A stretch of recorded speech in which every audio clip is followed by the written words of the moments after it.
শ্ৰী প্ৰাঞ্জলজ্যোতি লস্কৰ কৰ্মসূত্ৰে আমাৰ ভাৰতীয় সেনাত চাকৰি কৰা এজন ব্যক্তি 30 দিন ছুটীত আহিছোঁ আৰু এই ঢোলটো কেতিয়াও এৰি দিব নোৱাৰোঁ। তাৰ কাৰণে আজি আপোনালোকৰ আগত আজি মই ঢোল বজাবৰ কাৰণে আহিছোঁ।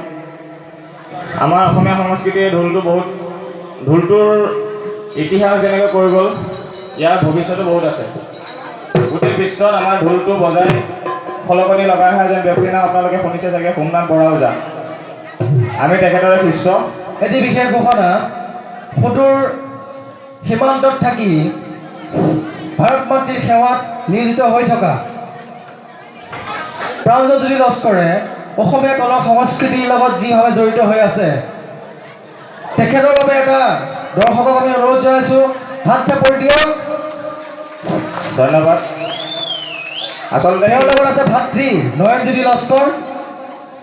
সুদূৰ সীমান্তত দেশ মাতৃৰ সেৱাত নিয়োজিত হৈ থকাৰ পিছতো অসমীয়া কলা সংস্কৃতিৰ লগত যিভাৱে ওতঃপ্ৰোতভাৱে জড়িত হৈ আছে, আপোনালোকৰ সন্মুখত আপোনালোকে নিজেই অনুভৱ কৰিব পাৰিব। হে সুধী সমাজ, তেখেতৰ বাবে এটা আপোনালোকে হাত চাপৰি বজাওক, তেখেতক এটা উৎসাহ দিয়ক। ধন্যবাদ। আমি আমাৰ এই ঢোলৰ উৎসাহবাদন আপোনালোকৰ আগত আৰম্ভ কৰিব ওলাইছোঁ। সুন্দৰৰ আৰাধনা জীৱনৰ খেল, কবিৰ বাণীকে সৰুগত কৰি অসমৰ এক পুৰণি সংস্কৃতি জীয়াই ৰখাৰ মানসেৰে আমি ঢোল বাজানৰ চৰ্চা কৰি আহিছোঁ। মোৰ গুৰু সোমনাথ বৰা, ধৰ্মেশ্বৰ কোঁৱৰৰ ৰগৰেৰে এয়া আমি আমাৰ ঢোল বাজান আৰম্ভ কৰিছোঁ। খণ্ডম মণ্ডলাকাৰম ব্যাপ্তং জৈন সৰসদম হে সদাসদম তৎপদম দৰ্শিতং জৈন তস্मै শ্ৰী গুৰবে নমঃ। তস্मै শ্ৰী গুৰবে নমঃ। তস্मै শ্ৰী গুৰবে নমঃ।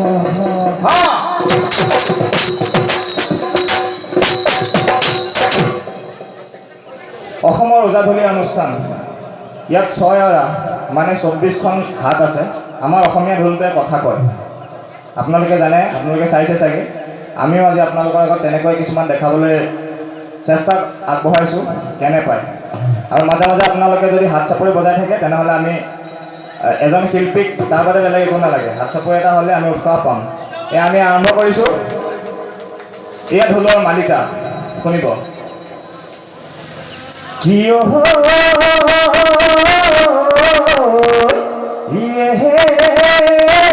জয় নমো নাৰায়ণ আদি নিৰঞ্জন, হে অনন্ত সজ্জাত প্ৰভু কৰিলা শয়ন, সজাকৈ এৰিয়া বহি জাহিয়া বহিলা, নিশ্চয় সকাৰণতে চাৰি বেদ মাজে ভৰিলা। হে টং টং সৰস্বতী নিৰ্মল বৰ্ণ, ৰত্নে বিভূষিতা কুণ্ডল কৰ্ণ, গজপতি মুকুতাৰ গজমুঠিহাৰ দি আমাক সৰস্বতী আমাক বিদ্যাৰ ভাৰ। কি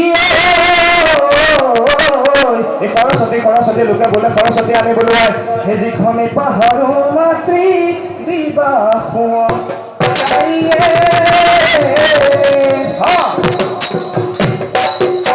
এই গুৰুমুখত বেদৰ বাখ্যান, গুৰুক প্ৰণাম কৰি কৰি যাওঁ গংগাত স্নান, গুৰুমুখে লওঁ ঢোল, গুৰুমুখে থওঁ ঢোল, গুৰু ৰাজ্যতে দুচাপৰ পাওঁ। কি পূবে প্ৰণাম কৰোঁ মই কৰি যোৰহাট, পশ্চিমে প্ৰণাম কৰোঁ আতুল জগন্নাথ, উত্তৰে প্ৰণাম কৰোঁ উত্তৰৰ মেৰু, দক্ষিণে প্ৰণাম কৰোঁ দক্ষিণৰ মেৰু। মোক সভাসদক প্ৰণাম কৰোঁ মই নমস্কাৰ কৰি, মোৰ শিক্ষাগুৰুক প্ৰণাম কৰোঁ চৰণত ধৰি, এই ঢোলটিক প্ৰণাম কৰোঁ লবোধৰ কাইতাল যদিক প্ৰণাম কৰোঁ সংগে মহামায়াৰ। এই সৰস্বতী মাতৃ তুমি বিদ্যা প্ৰদায়িনী, ঐ বিদ্যাৰ ভূষিনী মাতৃ পতিত পাপ।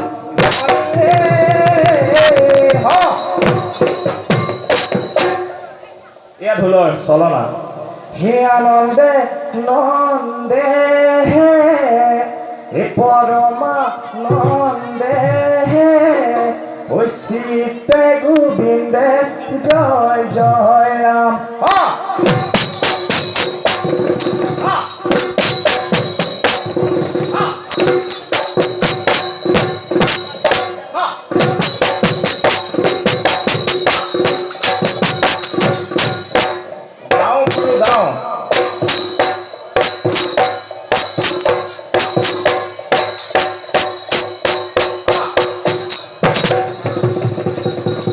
ধ্যান কীৰ্তি ঘেন দাও দাও দাও তিঘেনেতি ঘেন দাও দাও ঘেন খিতি ঘেন দাও দাও দাও তিঘেনেতি ঘেন দাও দাও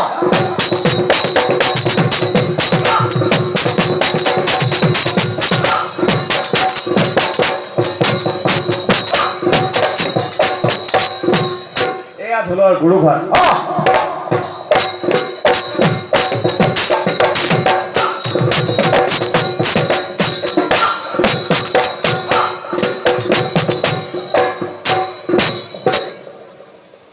আপোনালোকে খোল প্ৰসন্ন কৰা দেখিছে চাগে আমাৰ ওজাধলি অনুষ্ঠানটো গন্ধৰ্ব বাদ্যৰ ভিতৰত পৰে এনেদৰে কিছুমান নিয়ম নীতি আছে এই আপোনালোকৰ আগত আমি প্ৰথমতে মালিতা গালোঁ তাৰপিছত চলনা বজালোঁ এনেদৰে বহুত চলনা আছে যেনেদৰে খোলৰ থুৰীয়া থাকে ঠিক তেনেদৰে আমাৰ ঢুলীয়া যোৰা থাকে আমি এখন চলনা আপোনালোকৰ আগত বজাই শুনালোঁ ছয়ৰা বাদ্যৰ ভিতৰত প্ৰথমখন হাত হৈছে মাননি হাত আমাৰ অসমীয়া সমাজত কোনোবাই যদি দাই লগায় তেনেহ'লে গুৱাপান তামোল আৰু এটকা 4 অনা দি ক্ষমা খুজিলে সমাজে আমাক ক্ষমা কৰি দিয়ে সেই গুৱাপান তামোলৰ জন্ম হাতখন আমি আপোনালোকৰ আগত ঢোলত বজাই শুনাম আৰু আমাৰ এই ঢোলটোৱে যে কথা কয় আমাৰ ঢোলটোৱে কথা ক'ব আপোনালোকে মন দি শুনিলে আমি নথৈ আনন্দিত হ'ম এই আমি আৰম্ভ কৰিছোঁ মাননি হাতৰ জন্ম কথা এই শুনিও ক সৰ্বজন এই হাই আমাৰ বচন ঐ আমাৰ বচন হৰি দৈব কি নন্দন হে দৈব কি নন্দন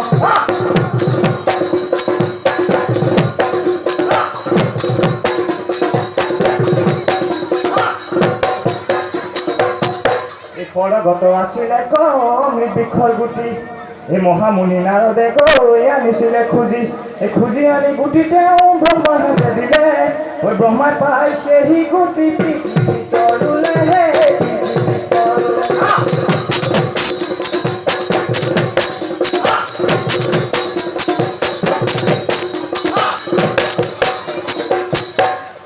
ভেটি দু ভেটি কৰি তিনি ভেটি ৰুইল এই মধ্যম ৰাতি গোৱা পান মেদিনী ফুটিল ও বায়ু আৰু বৰলে তাত সাৰ চপাই দিলে ও সাৰ পাই গোৱা পান বাঢ়িবলৈ ল'লে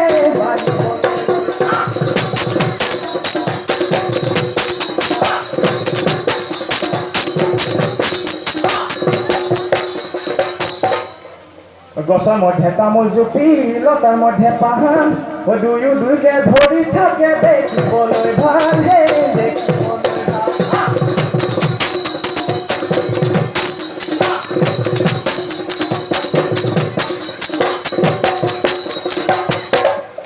ঐ ইমানৰে ইমান কথা ইমানতে থওঁ ঐ মাননি হাতৰ পালচ খেতি বজাবলৈ লগে বজাবলৈ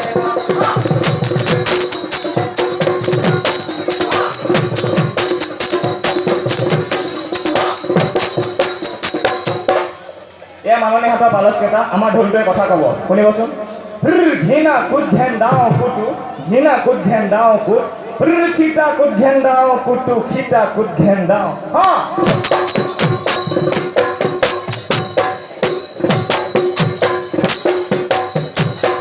ঘিনাও কুৰুকুটা কুৰুকুটা কুৰুকুটা অ বোলো খিতাও কুৰুকুটা কুৰুকুটা কুৰুকুটা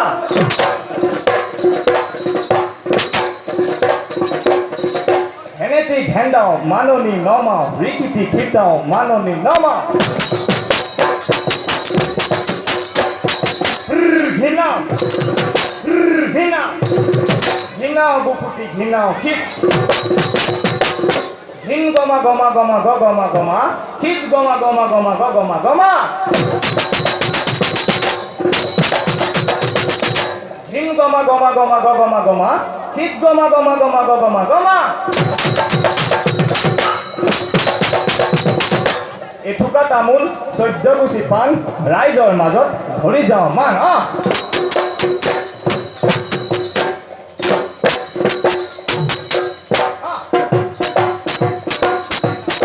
এটা যদি আপোনালোকে হাত চাপৰি মাৰে তেনেহ'লে আমাৰ শিল্পীবিলাকে কি হয় এটা হাত চাপৰি হাত বিচাৰে বিচাৰে আমাৰ এই বৰকলা ৰাইজে বৰ ধুনীয়া পিঠা বনায় বৰকলাৰ মিঠৈ গোটেই অসম খ্যাত এতিয়া আপোনালোকেও চাগে পিঠা বনাইছে আমাৰ আইতাহঁতে আমাৰ খুৰীহঁতে চাগে নিশ্চয় পিঠা বনাইছে নহয় জানো এই পিঠা কৰা হাতখন আপোনালোকৰ আগত বজাই শুনাম এইখিনি কিৰি ঘেন্দাও কুট ৰিখিতি ঘেন্দাও কুট আমাৰ ঢোলটোৱে কথা ক'ব আপোনালোকে শুনিব এইখিনি কিৰি ঘেন্দাও কুট ৰিখিতি ঘেন্দাও কুট ও ধান বান পানিয়ান পিঠা খুন্দি দেখাওঁ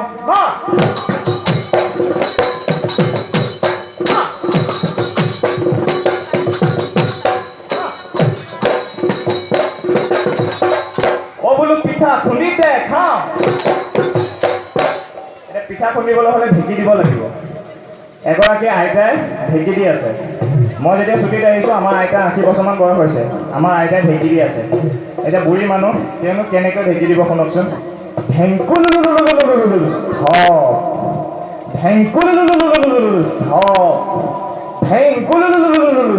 মাজতে একো জোৰ নাইকিয়া হ'লে লাহেকৈ ঢেঁকীটো এৰি দিয়ে তেতিয়া শব্দটো এনেকৈ হয় হেপেলেং হেপেলেং আমাৰ ঢোলটোৱে ক'ব কবিও মোৰ ঢোল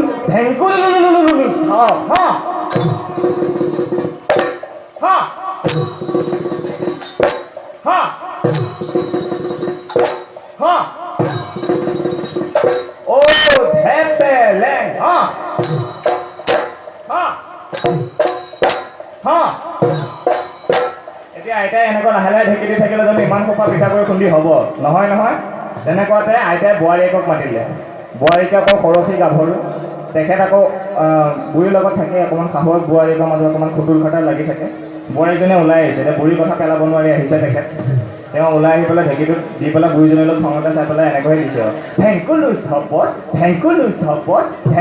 ধপচ মনত বুঢ়ীৰ ওপৰত খং মনতে ভাবি আছে হওক বা নহওক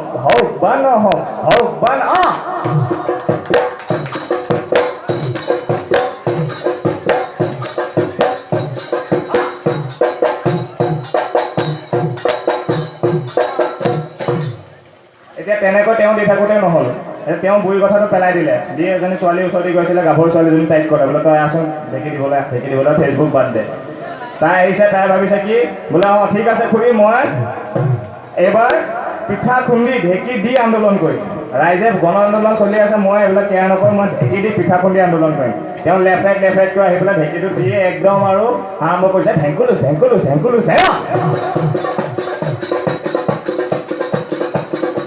শুবলিত লাগি ধৰিছে এৰিয়ে দিয়ে না মাৰিয়ে আছে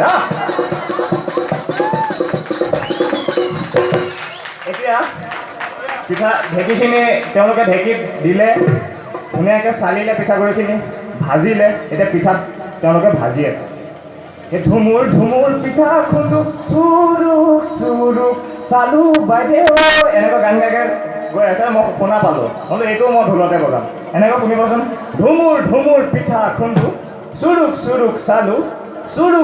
চালু বাইদেউ চুৰুক চালু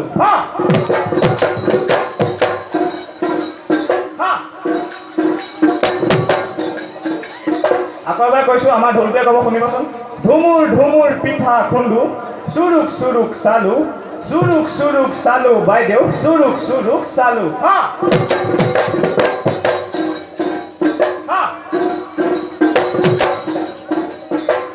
এতিয়া চালিলে পিঠাগুড়ি ভাজিছে পিঠা বনাই আছে আমাৰ মায়ে পিঠা বনাই আছে মই যেতিয়া আহিলোঁ মই নগাঁৱলৈ গৈছিলোঁ মায়ে মোক ক'লে অলপ বেচন লৈ আহিবি আমাৰ দেউতাই দিনটোত 60 কাপমান চাহ খায় মায়ে নিটাইম খং উঠিয়ে থাকে মানে এই ক'লে বাপেৰক এবাৰ বিহুৰ দিনত মই পকৰি কেইটামান বনাই খুৱাম মই আকৌ বেচন আনিব পাহৰিলোঁ মোৰ ওপৰত খং উঠি আছে তেখেতে পিঠা ভাজি আছে মই সুধিলোঁ কি পিঠা বনাইছা দেখিছোঁ এটা পিঠা বনাই আছে এটা পিঠা দুটা পিঠা তিনিটা পিঠা কি পিঠা মায়ে ঘিলা পিঠাটো ঘিলিকি পিঠা বুলি কয় মোৰ ওপৰত তামাম খং উঠি আছে মোলৈ মুখখন বেকা কৰি পেলাই কৈছে ঘিলিকি পিঠা এইবাৰ মই ক'লে বোলো খংটো কমা আৰু এটা পিঠা বনা ৰাইজে খাইছে চাগে পুতলি পিঠা বুলি কয় পুতলিটো লেখীয়া হয় ভিতৰতে নাৰিকলবিলাক মিলাই পেলাই দিয়ে খাই পেলাই কাষ মাৰি দিলে ফককৈ ওলাই যায় বহুত মজা লাগে এই পুতলি পিঠাটো বনাইছে এইবাৰ 4টা পিঠা বনাইছে শুনিবচোন এটা পিঠা দুটা পিঠা তিনিটা পিঠা চাৰিটা পিঠা কি পিঠা পুতলি পিঠা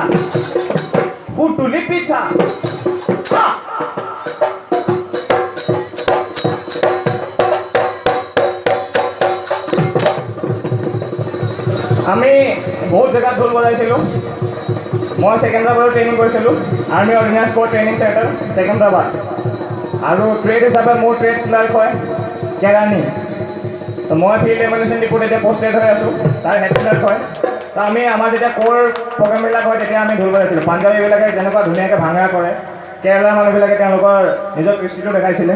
তো মোৰ তাত ঢোলো নাছিলে। অসমীয়া গান এটা লগাই ধুতি চুটিও নাপালোঁ, চুৰণি তুৰণিকৈ লৈ ধুতি চুটি পিন্ধি পেলাই তেওঁলোকৰ আগত প্ৰগ্ৰেম এটা কৰিলে তেওঁলোকে খুব ভাল পালে। মোক ক'লে যে তই ছুটি যাবি, মই ছুটিৰ কথা কওঁতে ছাৰে ক'লে বিহু মাৰিবলৈ যাওঁ নেকি, মই বিহু মাৰিবলৈ যাওঁ। তেওঁলোকে মোক ছুটিটো গ্ৰাণ্ট কৰি দিলে, 30 দিনৰ ছুটিত আহিছোঁ। তে অসমখনত মই কামপুৰৰ বাসী, তো আমি যোৱা 14 বছৰ ধৰি, আজি মোৰ 2 বছৰ হৈছে চাকৰি পোৱা, এটা বিহু দল আমি ধৰি ৰাখিছোঁ। এই কৃষ্টি সংস্কৃতি ধৰি ৰখাৰ এটা প্ৰয়াস আগবঢ়াইছোঁ। আমি আপোনালোকৰ আশীৰ্বাদ থাকিলে এদিন চাগে বাহিৰতো মোৰ এটা সপোন আছে, এই যিখিনি ল'ৰা ছোৱালী বহুত দুখীয়া ঘৰৰ ল'ৰা ছোৱালী, সেইটো মই স্বীকাৰ কৰিব লাগিব। এই কৃষ্টি সংস্কৃতি দুখীয়া ঘৰতে জীয়াই আছে কিন্তু। তো সেইসকলক আমি ধৰি ৰাখি তেওঁলোকক ৰাতি কোনোবা ল'ৰাই কাৰোবাৰ ঘৰত কাম কৰে, কোনোবাই তাৰ উপৰি পঢ়া শুনাটো বহুত ভাল। যিখিনি ল'ৰা ছোৱালী আমাৰ লগত বিহুৰ লগত জড়িত হৈ আছে, পঢ়া শুনাত সকলো ভাল। আৰু আমাৰ অসমীয়া মানুহৰ মূৰত এটা কি পোক সোমাইছে নাজানো, বিহু নাচিলে ঢোল বজালে ল'ৰা ছোৱালী পঢ়াত বেয়া হয়। এইটো বহুত ভুল কনচেপ্ট। মই আজি আপোনালোকৰ আগত ইয়াত ষ্টিল প্ৰেজেণ্ট হৈ পেলাই মই আপোনালোকৰ আগত কৈছোঁ, এইটো বহুত ভুল কনচেপ্ট। ঢোল বজাব আপোনালোকে শাস্ত্ৰীয় সংগীত নাচিব দিয়ক, ৱেষ্টাৰ্ণ ডেন্স কৰিব দিয়ক, মোৰ তাত কোনো আপত্তি নাই। তবলা বজাব শিকাওক, মেণ্ডুলিন বজাব শিকাওক, গীটাৰ বজাব শিকাওক, কিন্তু লগতে ঢোলটো এচাপৰ বজাবলৈ শিকাওক। এইটো আমাৰ জাতীয় সংস্কৃতি। আজি অসমখনত আমি মাইনৰিটিত পৰি আছোঁ। আমি সদায় গৰ্বৰে কওঁ আমি অসমীয়া নহওঁ দুখীয়া, কিন্তু আজি আমি অসমত দুখীয়া। কিয়? আমি আমাৰ নিজৰ কৃষ্টি সংস্কৃতি, আজি যদি সুধো 7 বিহুৰ নাম বহুতে ক'ব নোৱাৰিব, কিয় হ'বলৈ পাইছে। তো এই কথাখিনি আপোনালোকৰ আগত কৈছোঁ। মই এজন শিল্পী মানুহ কেতিয়াবা ইম'চনেল হৈ যায়। তো আমি অসমৰ বৰ্তমান সংস্কৃতি যে কি নাশ হৈছে তাৰ ওপৰত এখন লাগ লিখিছিলোঁ, শুনকচোন কেনে পায়।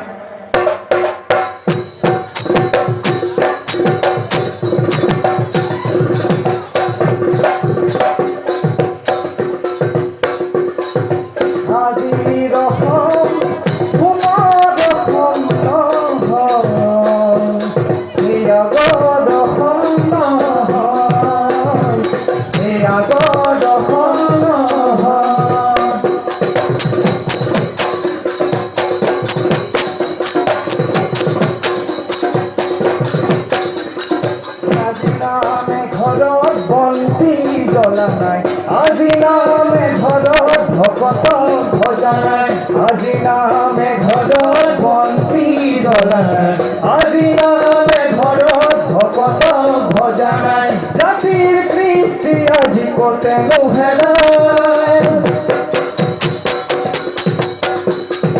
জাতিৰ কৃষ্টি আজি ক'তে নুহেলাই,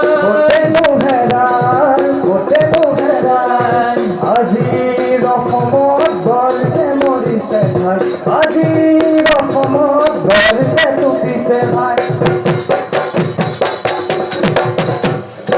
আজিৰ অসমত গৰ্জে টুটিছে ভাই, আজিৰ অসমত গৰ্জে মৰিছে ভাই। জাতীয় প্ৰতীকৰ আজি কি যে বিৰাই, বোলো হাই হাই হাই, অসম গৌৰৱ আজি পাবলৈ নাই, অসম গৌৰৱ আজি পাবলৈ নাই, অসম গৌৰৱ আজি পাবলৈ নাই, পাবলৈ নাই।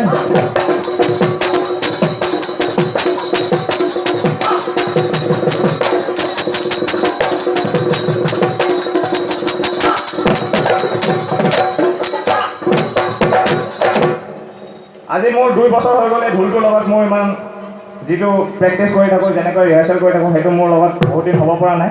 গতিকে হাতখন বহুত ভালকৈ চলা নাই, সেইকাৰণে লিডত মই ভাইটিকে দিছোঁ। এয়া মোৰ ভাইটি নয়নজ্যোতি লস্কৰ। সিও অসমত এটা দলৰ লগত তেওঁলোকৰ চুক্তিবদ্ধ হৈ গৈছিলে। প্ৰতি 4টা প্ৰগ্ৰেমত 20,000 টকা। মই বোলো তই নালাগে, থ গুচি আহ, এই গাঁৱৰ ল'ৰা ছোৱালীকেইটাই বিহু মাৰিব নোৱাৰিব, পইচাটো চিন্তা কৰিলে নহ'ব। তাক মাতি লৈ আহিলোঁ। সি প্ৰেক্টিছ কৰি আছে, ৰিহাৰ্চেল কৰি আছে, ভালকৈ বজায়। এখন ওজা বজোৱাৰ পাছত এখন খৰ চলনা বাদ্য বজোৱাৰ নিয়ম, সেই খৰ চলনা বাদ্যখন মোৰ ভাইটি নয়নজ্যোতি লস্কৰে আপোনালোকৰ আগত বজাই দেখাব। ধন্যবাদ।